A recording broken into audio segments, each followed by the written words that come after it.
Let's try to see another example with complex eigenvalues, but a 3 by 3 now.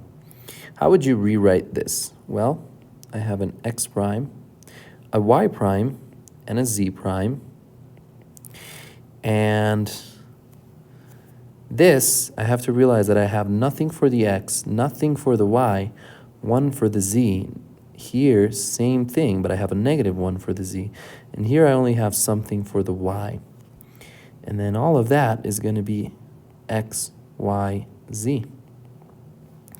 Now, if you take this and put it in MATLAB to find the eigenvectors, you get that the eigenvectors are 0, I, and negative I.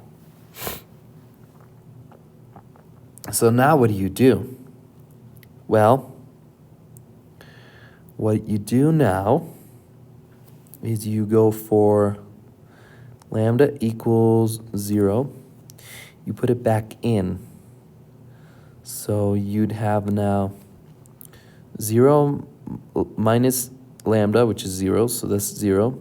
So it's just not going to change that original matrix in any way. And we multiply it by k1, k2, k3. And that has to be equal to the 0 vector because we're solving the eigenvalue problem. So this ends up being k3 equals 0, negative k3 equals 0, and k2 equals 0. So we can actually find k1. We can say that k1 is equal to t. And so our k vector would be 0, 0, and here any value of t. So let's say, let t be 1. We'd have k is equal to 1, 0, 0. And that's our first vector. Right?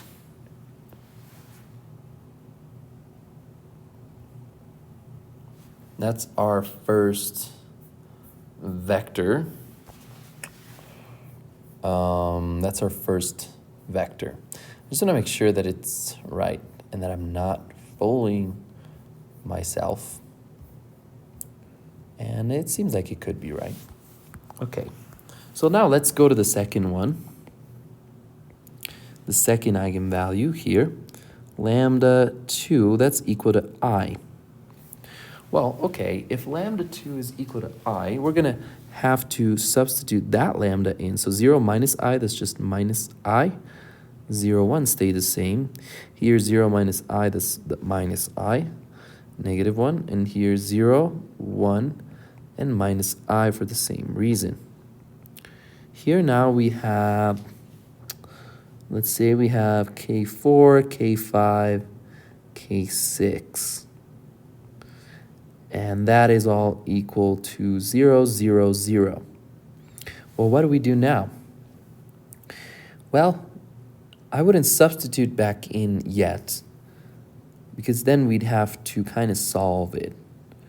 I would RREF this one. So put it in reduced row echelon form after augmenting it. Or we could do it by hand. So let's just do it by hand. So that's going to be negative IK4 plus K6 equals 0. Negative IK5 minus K6 equals 0. And K5, I really hope I don't make a careless mistake, minus IK6 is equal to 0. So here we have K5 is equal to IK6. And I can substitute that in there. So I can say negative I times IK6 minus K6 equals 0. Now, negative I times I times I is negative 1, so that's going to be positive. So K6 minus K6 is going to be equal to 0. And that doesn't give us a whole lot of information. So let's see. Oh, I think I know what's going on. See, if you look You just have to remember that these are, some of them are dependent. So if I have negative I minus 1, and that's going to be a k5 and a k6, that's equal to 0. If I divide by negative I, I get k5 equals to positive k6 over I. No, not equals. Plus positive k6 over I equals 0. Now, if I multiply by negative I, then I get k6 I times negative I times negative I here.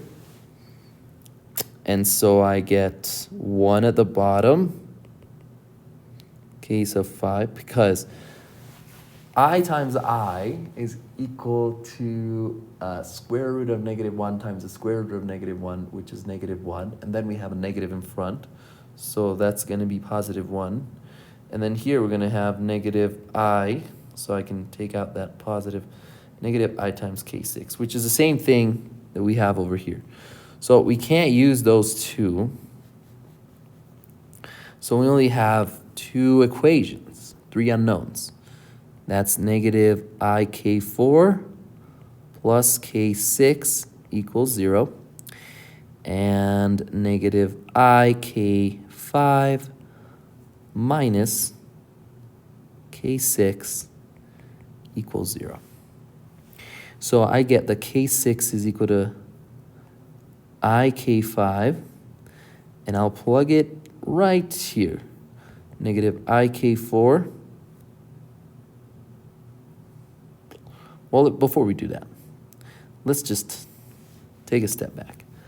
We got k6. Let's say that k6 is equal to t. Well, if k6 is equal to t, then I get the negative ik4 is equal to negative t. Negative ik5 is equal to t. Okay. Does that help us in some way? Well, I can say that k4 is equal to 1 over I times t. K5 is equal to 1 over I times t. Now, I didn't do anything here. I just divided by I, by negative I on both of these. So I forgot a sign here. And then I'm going to multiply both of these by their conjugate. So negative I and negative I, negative I, and negative I. And what we get here is that this is going to be negative it, and this is going to be,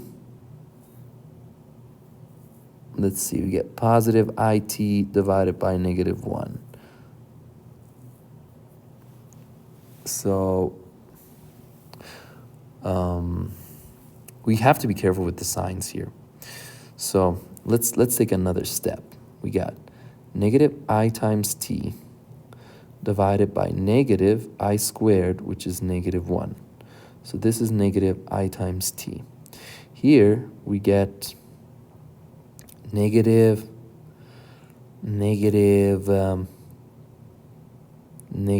I times t, which is positive I times t, divided by I squared negative. So we get I times t, because the top is positive, the bottom is positive. This is times negative 1. And so, or that negative should go in front here. And so we can say that our k vector, or k2 vector, is going to be equal to what?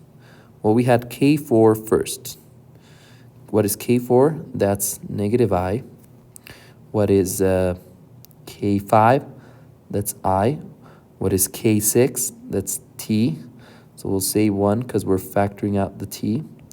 Let t be equal to 1, which makes this I1. Okay. So now we have our vector, our complex, or like the imaginary vector. And what we want to do is we want to break it into the imaginary part and the real part. So I would say that the real part is this. The imaginary part is this. Now, sorry, that's a 0. Keep in mind that this part is the B2 and this part is the B1. We're not looking at the I. So we don't include the I.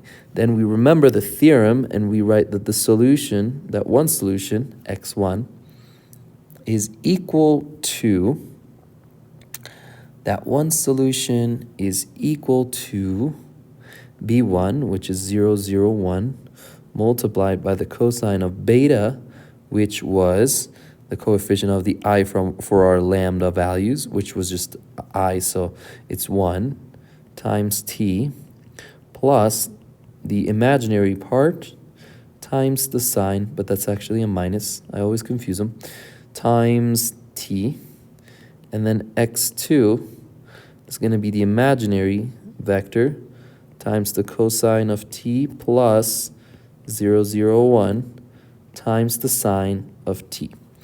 And so we have one solution, two solutions.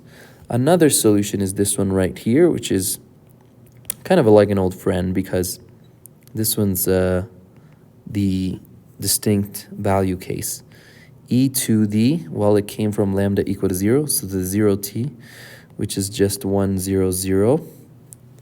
Now the general solution is going to be C1x. So I'll give these two other subscripts. I'll say this is 2, 3, and this is 1. So we have 1 plus C sub 2, x2 plus C sub 2, x3. I don't know, I'm saying 3, I'm writing 2. And we get C1 times 1, 0, 0. And then we get plus C2 times that whole x2. And let me copy and paste that. So I'll copy, and paste. And then we have the last one, C3. I'll have to move this down a little bit to have a little bit more space. C3, and that's going to be multiplied by this whole thing right here. Copy and paste right here. And don't forget your parentheses. And this is going to be our final solution. So we had a 3 by 3. We're expecting 3 solutions added together. In fact, we have 3 constants. I hope this was useful.